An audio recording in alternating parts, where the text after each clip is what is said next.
What up, Kinfolk Nation? It is your boy Screwface Capone in the house. You are tuned into the Stax, which is my weekly video game news show where we go over some of the biggest news items from the past week, or maybe not some of the biggest, just some stuff that kind of caught my attention. Obviously, the big news from this past weekend is that 343 Industries had the Halo technical preview. Unfortunately, I didn't get a key, so I couldn't check it out, but word coming out of that is that the multiplayer is fun, it's fast-paced, the graphics have been improved from that demo from last year. The multiplayer is kind of like a throwback to the old-school Halo days, and apparently everything is headed in the right direction as far as Infinite is concerned in the online modes. Also, the Playdate, that's the new handheld indie system, that went on reservation last week. The 2021 models are sold out, but the 2022, you can still reserve one for that, apparently. We'll probably take a look at that later. We'll probably take a look at that in another edition, but and of course, I'll probably put one on reserve at some point, and who knows, I'll probably end up getting mine next year, and probably we'll do an unboxing of it when that happens. But I was talking about those two, but what we do got coming up is Forza Motorsport 7 is going to be reaching its end of life, and it's going to be delisted from the Microsoft Store. We're going to talk a little bit about that. We're going to there's a new Hot Wheels game coming out, and it's got a lot of cool features in it. We're going to talk about that as well. Also, Outer Wilds, the game from 2019 that kind of caught a lot of people by surprise. It's getting some new DLC. We'll take a brief look at that. Also, there's some new Marvel games that are coming out. A new mobile game, the upcoming War for Wakanda expansion, and there's a rumor that's been going around, so we're going to hit on that too. And finally, the reason why y'all clicked the thumbnail is we got some more info on Esports Boxing Club too. They were showing off the July gameplay demo for that, so we're going to take a look at that. And I know I said finally, but we're going to discuss a little bit more about the Activision Blizzard lawsuit. You know, that's the big thing that's in the news right now. That's not going away, and some new information and new developments have been going down. So we're gonna discuss that. Also, of course, we got the pick of the week toward the end. I got chapters below, so you can skip out to your favorite article. And we gonna just hop in. And before we do that, I need you to hit that subscribe button. Click the bell icon. That way you'll be the first to know when I put out new videos. I'm currently getting the video footage I need for the second part of the KOF anthology. I got the vocals recorded. Now it's just getting the right video clips and footage. I hope to have that up this Saturday, hopefully. Keep your fingers crossed. But again, I want you to hit that subscribe button. Click the bell icon. That way you'll be the first to see new videos such as this. We gonna hop right into it.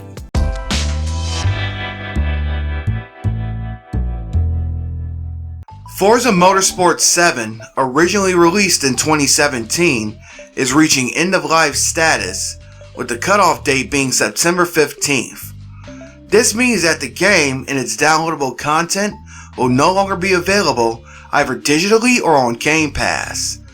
However, if you bought the game before then, you can still play the game and its DLC along with many of the online modes. For those that don't know, Forza Motorsport, developed by Turn 10, is the more traditional racing experience as compared to the open world Horizon games that are developed by Playground. Both series are known for containing a huge list of cars and an unparalleled level of customization. While Forza Motorsport 7 had a generally positive reception, it caught some slack for including microtransactions. You can currently buy the base game for $10 digitally, with multiple car packs available through Game Pass at a discount. Delisting the game kind of flies in the face of Microsoft's commitment to game preservation, and past Forza titles have been delisted as well. The next entry in the Forza franchise, Forza Horizon 5, will be released this November, but the next entry in the Motorsport series has no set release date.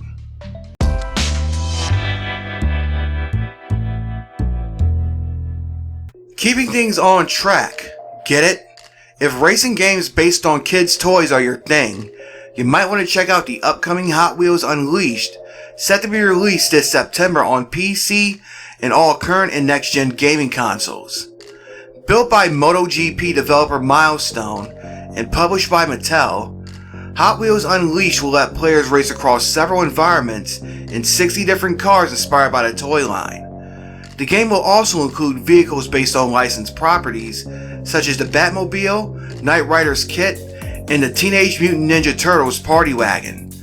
It will also include a track builder along with a library editor for customizing your own cars.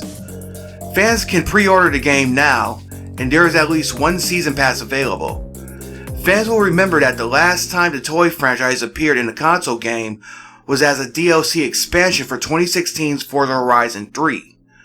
The toy line also appeared in Rocket League, with 2 cars being available as DLC, along with Hot Wheels themed cosmetics. I'll link to the full trailer in the description along with the game's website. The game will be released on September 30th. Hot Wheels Unleashed looks to be the kind of game that is made with kids in mind, but will appeal to older racing fans as well.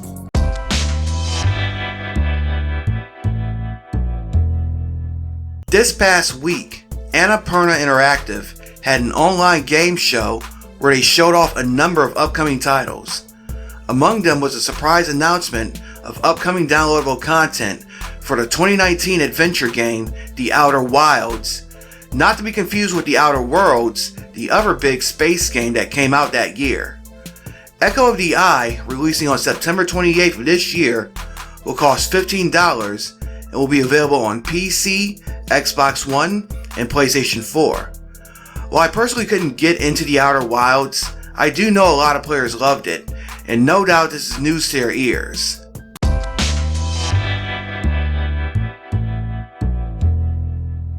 One of the most anticipated titles this year is Esports Boxing Club. What had started out as an independently developed boxing game has expanded greatly since it was announced last year, but it seems like news is far and few in between. Steel City Interactive held its July showcase this past week, and like other information released, it's got players wanting even more. The showcase displayed some of the gameplay, particularly punches and defensive maneuvers. One of the goals developers are shooting for is making each boxer feel unique when they step in the ring. The video also showed off the numerous stats for each boxer, including discipline and confidence. The video ended with the reveal that the Gypsy King, Tyson Fury, is joining the game's roster. Tyson will be joining a roster that's stacked with past, present, and future boxing greats, including legends like Sugar Ray Leonard and Muhammad Ali himself. Now for the bad news. The early access that was set for this summer has been delayed significantly, and personally, I wouldn't be surprised if the game itself slips into next year. As anxious as I am to play this game, it's even more important that the developers take their time and get it right. This is the first new boxing simulation game since 2011's Fight Night Champion, and that was over a decade ago. Still, everything I see about this game has me even more excited, and I'd be lying if I didn't say I wasn't anxious to play it as well. It's amazing to see how the scope of this game expanded since it was announced last year. I'll link to the website as well as some videos for more information about this game, and I've also created a playlist full of my past coverage on this game as well. Check it out and let me know what you think. How excited are you for this game?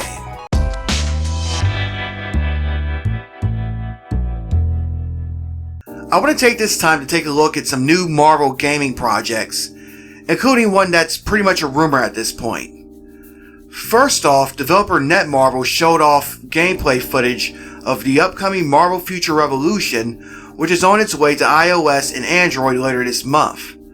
The game is a sequel to the developer's previous effort, Marvel Future Fight, which is still receiving periodic updates. Marvel Future Revolution boasts being Marvel's first open-world RPG. The game takes place on Primary Earth, a realm created after the heroes failed to stop the collision of realities in Future Fight. A new hero team known as Omega Flight band together to take on the world's villains. When the game launches, players have the option of playing as Captain America, Captain Marvel, Spider-Man, Doctor Strange, Star-Lord, Iron Man, Black Widow, or Storm, and can unlock several cosmetics to create unique costume combinations. Along with the main campaign, the game will contain several multiplayer modes, including 10 vs 10 player vs player and a 50-player free-for-all. The game will include controller support and is powered by Unreal Engine, so the game will have console-level graphics. One thing I am concerned about is monetization, as this is a free-to-play game. While Future Fight was a fun game with dozens of playable characters, it was notorious for its paywalls. If they can avoid that here, Future Revolution can turn some heads to the mobile platform. The game launches August 25th, although players can pre-register now for exclusive in-game items. On the subject of Marvel's Avengers, the free War for Wakanda expansion will be releasing later this month on all platforms. The game will add a new post-game storyline, a new playable character, which is obviously Black Panther, and new drop zone and threat sector missions. Square Enix boasts that this will be the most content added to the game since launch. The War for Wakanda expansion feels like the last shot for this game, beside the PlayStation exclusive Spider-Man content, which we have yet to see anything on. The game was panned for its live service elements and heavily criticized for its bugs and bland mission structure and the lack of NFL Super Pro. Since its launch, the game has added additional content, including the characters Kate Bishop and Hawkeye. We'll see if this new expansion can breathe life into the game, or if it ends up being the final nail in the coffin. Finally, there have been rumors for months that Mortal Kombat and Injustice developer NetherRealm Studios is working on a Marvel fighting game. This past week, a Reddit user going by the name Comic Con Throwaway leaked what was apparently the roster to this game. According to the leak, the game's roster contains about 30 characters, ranging from Captain America and Iron Man to Kitty Pryde and Wolverine, even more obscure characters like Deacon Frost, Mojo, and Scar. No word on whether or not NFL Super Pro is going to be included.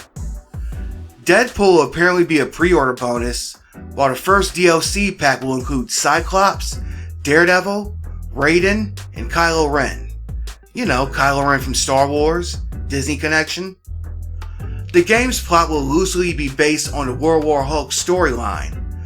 Keep in mind that all you have to go on is the word of this Comic Con Throwaway, so take it with a grain of salt. We do know is that NetherRealm Studios ended support for Mortal Kombat 11 to work on the next project. And we also know that Ed Boon was in talks at Marvel at one point and has dropped hints on Twitter about a possible collaboration between NetherRealm and Marvel. So, warning, the following contains material of a political nature. Topics discussed include racism, sexism, and representation.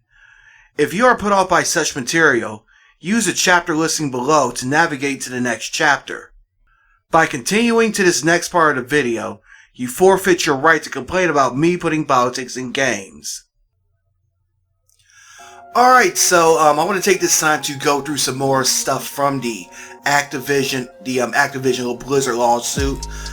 For those that don't know, the state of California is suing Activision Blizzard for basically having a frat boy culture and multiple counts of sexual harassment and sexual abuse toward their female employees. And like this thing just is not going to be going away anytime soon, so you're going to be hearing a lot of this going forward. So we're going to go ahead to Kotaku, because that's been a really great, it's been a really great source as far as stuff on information about the lawsuit. And I'm going to link to a lot of stuff in the description below. So as you see, I'm doing this a bit more freeform. So like one of the things that we found out during the reading of the legal document is that they had what was called the Cosby Suite at the at BlizzCon. So here's actually a picture of that. You can see a bunch of stuff, including Warcraft developer Alex Afarazbi or whatever.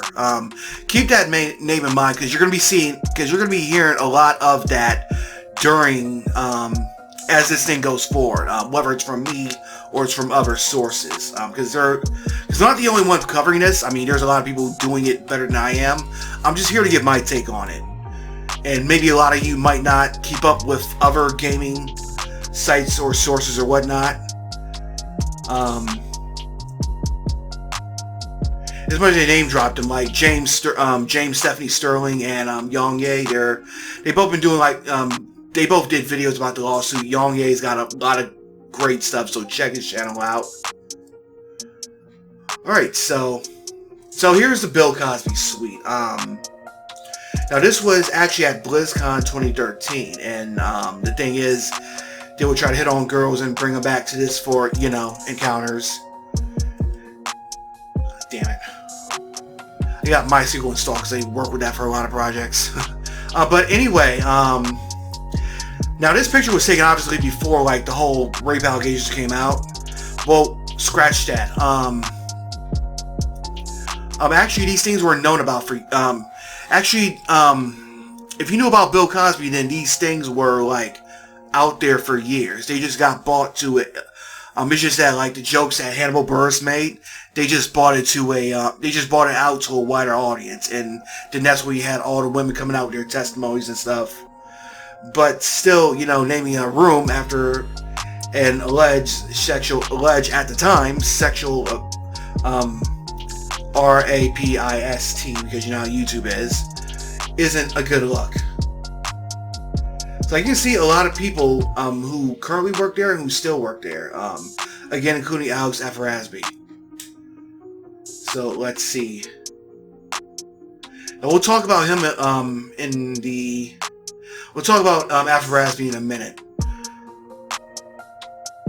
Well, we'll talk about him now, actually. So he hit on female employees. Somebody want to marry him, put his arms around him, you know.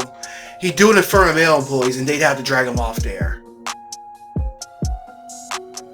So yeah, his suite was named the Crosby Suite. I mean, the Cosby Suite or Crosby Suite. So yeah, so they were having meetings in there. They got like their drinks. Of course, like most is non-alcohol, but there's the booze. So you try to bring people in there and hit on them. So that image, you're actually, well, no, it's not that image, but said there's another image, which is called the BlizzCon Cosby Crew. In it, former Blizzard designer David Kosek writes, "I am gathering the hot chicks for the cause. Bring them. You can't marry all of them, Alex. I can. I'm Middle Eastern," responds Afarasby. Yeah, this is not shit that you want to see from a professional game development company. We're just gonna say that shit right now. So I'll link to this in the description. Like, again, this was before the allegations against Cosby came into the wider consciousness. But still, they knew it. But you can tell they knew what they were doing here. Now, another thing I wanted to point out is that like there are multiple references to Afarasby in the game World of Warcraft, because that's what he was working with. The team said that stuff was supposed to be axed, but they didn't say like what was going to be removed. And like at least as of this past week, there's still stuff from World of Warcraft that are references to him. Like, here's Field Marshal Afarasby, which is like a character in WoW that's actually named for him. So that's still in the game. All right. So what else? Oh yeah, and this is something else. Fran Townsend, that's an ex-Bush employee that I mentioned.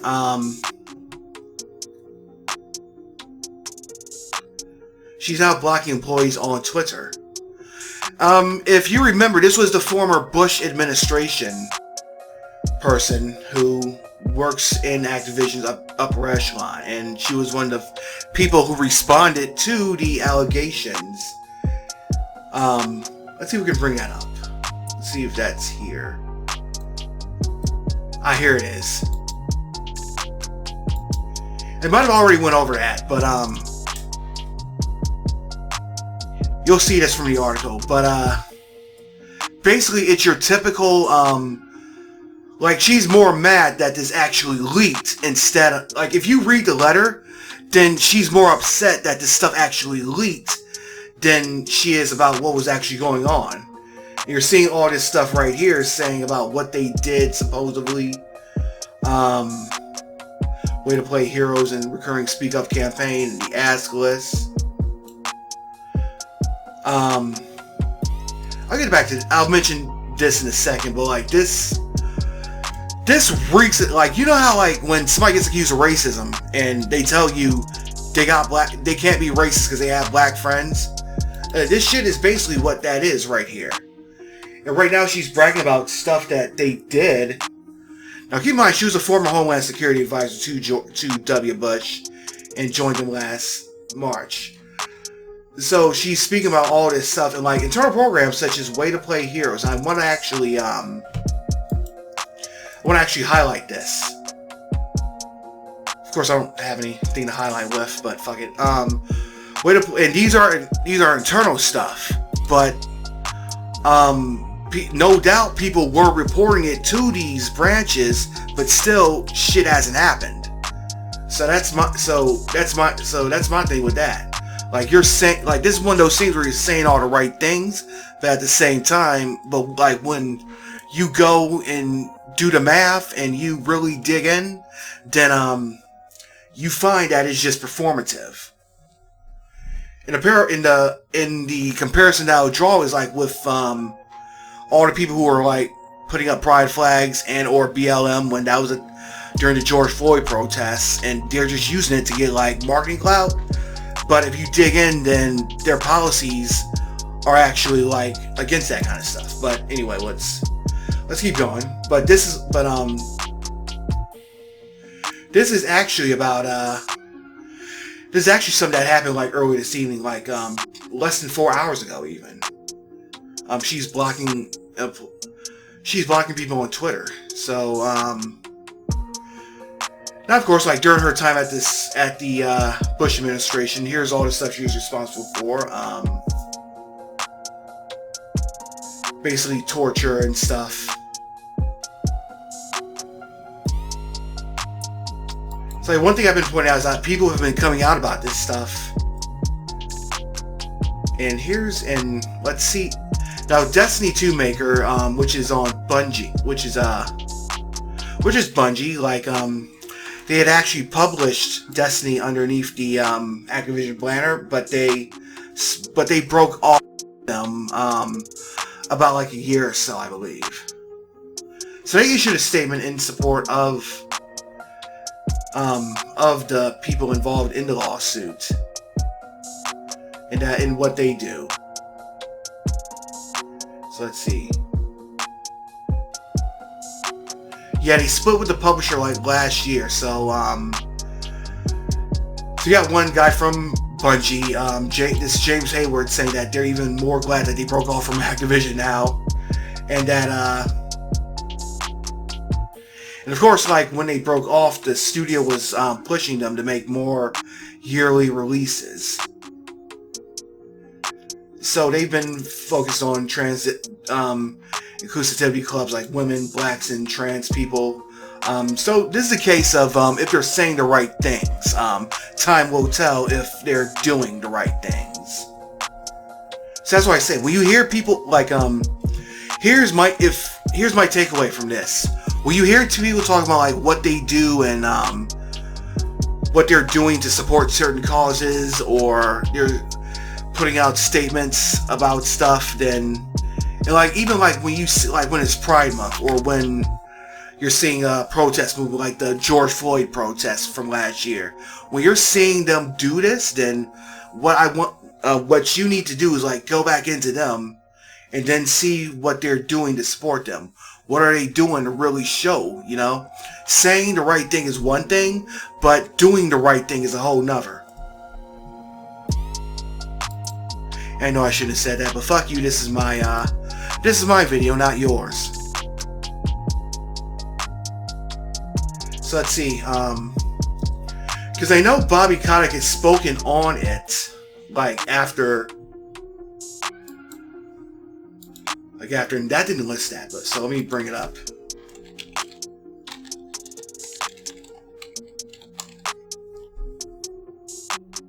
I was kind of low-key waiting on, I'll get to this in a second. I'll get to this one I'll get to that in a second. And yeah, so this is what I'm waiting for, Bobby Kotick, and it's your usual cover your ass statement, we failed and we're going to take swift action and whatnot. Wilmer Hale. I think that's another one that I want you to keep in mind when we're going forward. I think. So like, here's the thing. He's encouraging people to go to their internal offices, but the thing is, people have, and they've done fuck all about that. If the internal fucking offices have done anything worthwhile, then we would not be in this situation. Because remember, if you saw from what I put out last week, then what I pointed out was that the DFEH actually made an attempt to solve this without going to court.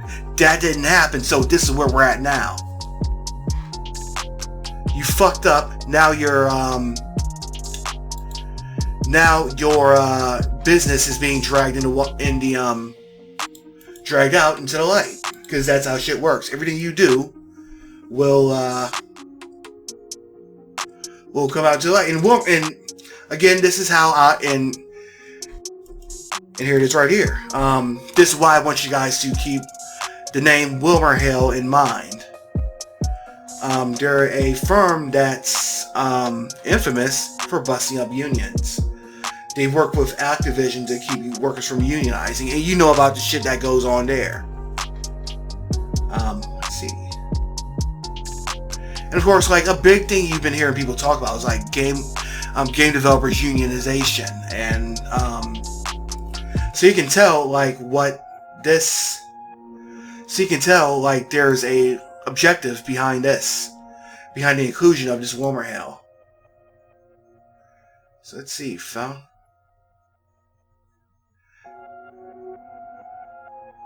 So yeah, so they're a big law firm that takes on big, powerful clients.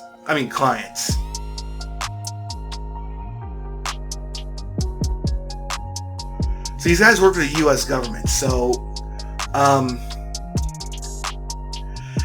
because of course you know about so of course obviously this is going to lead to increased talks for unionization. Not just with the sexual harassment stuff, like the stuff like Bobby Kotick giving himself a raise and shit like that. All right, so and of course. Here's it from the user's view. Over 1,000, and actually now it's 2,000, and they signed a letter that condemned Activision's response. And pretty much they should.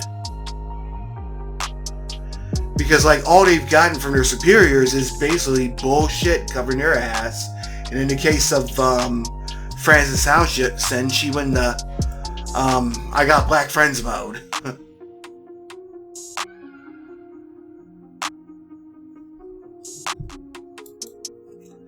And of course, there was a walkout this past Wednesday. So hundreds, maybe I'm not sure how many people were there, but there were people in person, and there were those who were joining virtually because of the pandemic. Now, of course, Activision Blizzard did pay their employees time off to participate. Good on them, doing something decent for once.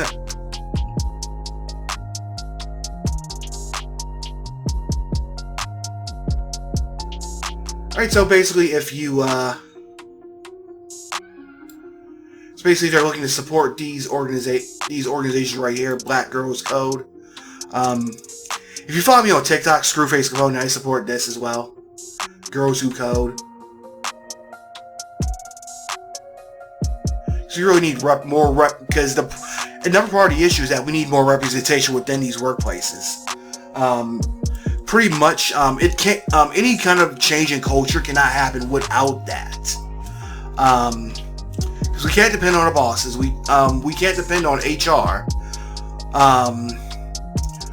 If marginalized groups, women, blacks, LGBT, who else? Maybe immigrants. If they need to make a bigger impact, then the only way it's gonna happen is if they get involved. It's like you can't. Malcolm X said, and I'm going to paraphrase this. You can't get freedom by begging the white man to give you freedom. It's like you can't get change to happen by begging these guys to happen, by begging these execs to happen, because they're supposed to be doing it, but they're not, and that's all there is to it. So let's go back to one more, because there's one more thing I want to go after. Maybe one or two. I know I'm going political, but again, this is my channel, not yours. And I did put links in the description. I did put chapter links in the description. I gave you that warning. So if you're still watching, then that's on you, buddy.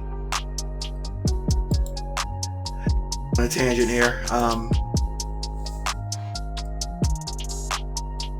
I'm at 18 minutes of counting, so it's probably going to be one of the bigger editions of the Stax. Alright. And also, I think Ubisoft and I think there are some people from Ubisoft who were showing so dietary. So World of Warcraft and Twitch streams were speaking out on it. So that's a good thing. Another thing is that we're going to need people from the player community to show up. Show up and show out.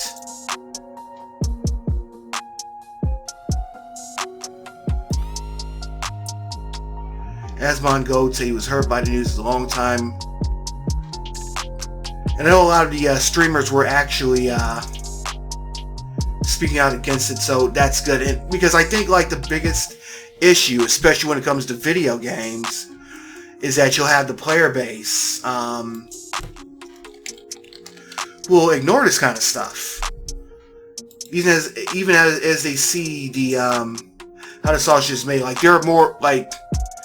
Again, if you look at guys like Taku, the Jason Schreiers, the Luke Plunkett's, the Jem Sterlings, there's more backlash among the gaming community. There's more backlash against them for speaking on this stuff than there is against the actual company that actually are actually doing this shit.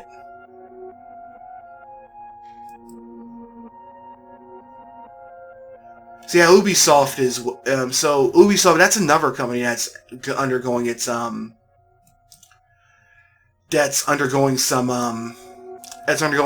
drama. Their CEO has been ignoring sexual harassment abuses since for the past several years, and naturally, their people have been showing solidarity, and I think people from Riot as well, because that's another one.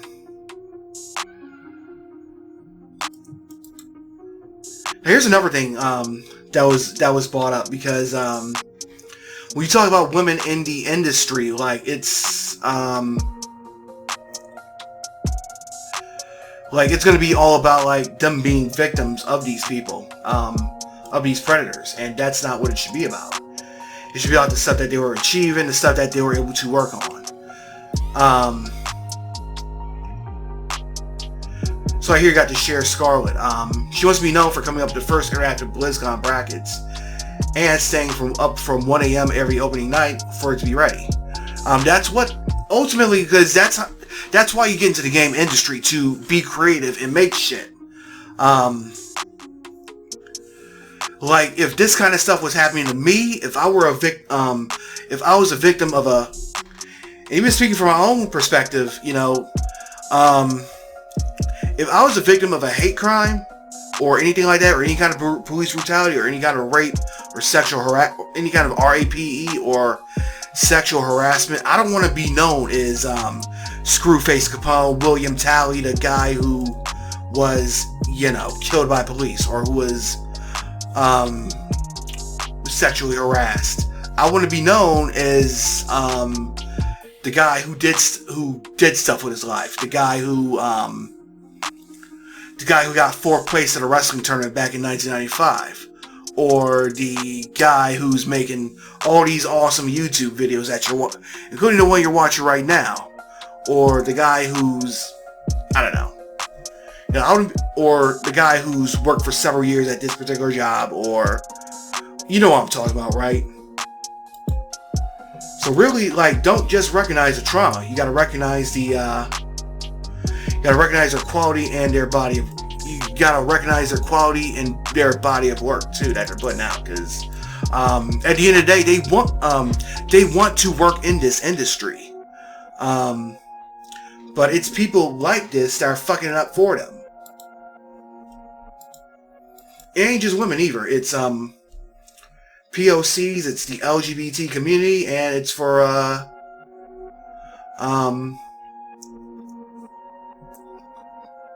and even minorities.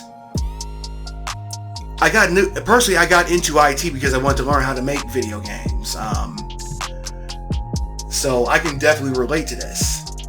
And of course, finally, there were men who were also sexually harassed, and I'm not surprised by this either.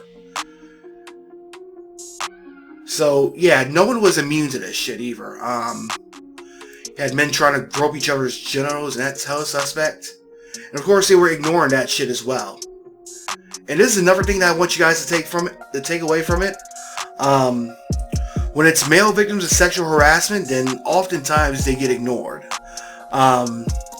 Usually because of the way male, this stigma, you hear the term toxic masculinity. And I hate that term, but you know how else you just describe that sort of thing? There's a stigma against them coming out. So, if you as a man have experienced some form of sexual harassment, then there's no shame in coming out, admitting it, and letting somebody know. You ain't gotta go public with it. You just gotta admit it and come to terms with it, because that's how you get past that trauma.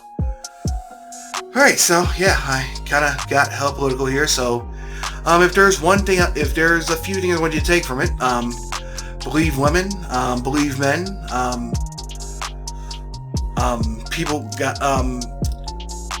game developers gotta rise up, gamers gotta start looking at these things, and basically Activision CEO Bobby Kotick is a fucker.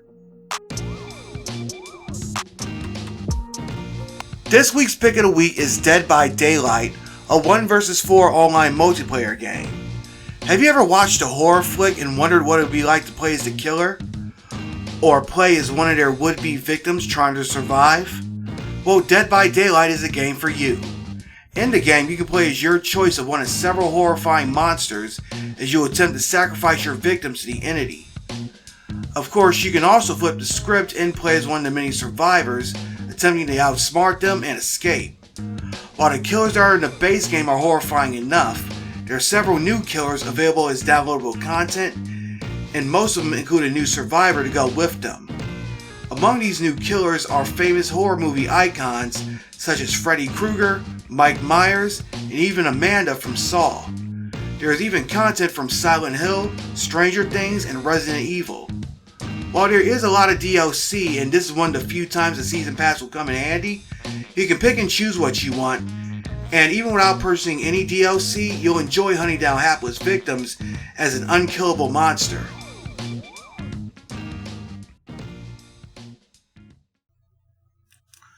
Alright, that wraps it up for another edition of Stax. Hopefully it's Monday when you're watching this, or at least when I release this. I'm recording everything Sunday night, trying to get these outdone quicker, because I know a few weeks ago I had it on Wednesday.